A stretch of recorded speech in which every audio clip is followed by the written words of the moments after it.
This is how to check for good quality stitching for your clothing brand. Number 1 is the stitches per inch, or the SPI for short. You need the SPI to be as high as possible for the fabric that you're using. A higher SPI looks better and creates a stronger and more durable seam. Number 2 is a balanced stitch tension. You want the tension between the main thread, which goes on top of the fabric, and the bobbin thread, which goes on the bottom of the fabric, to be balanced. An imbalanced tension causes loops on the underside, has threads showing through, and can cause puckering.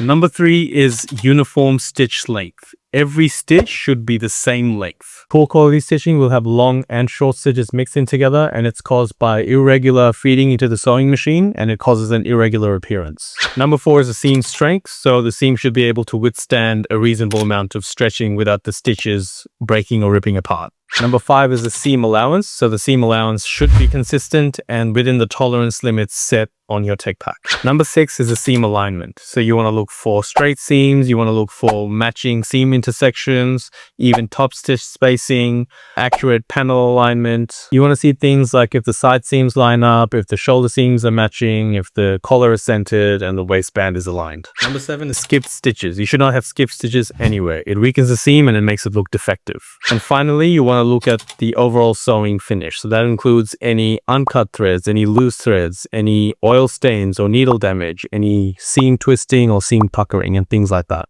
These are all indicators of good quality stitching and good quality control when it comes to stitching. So if you're aware of these checkpoints, you can enforce it to your manufacturer to make sure they're up to standards for your brand.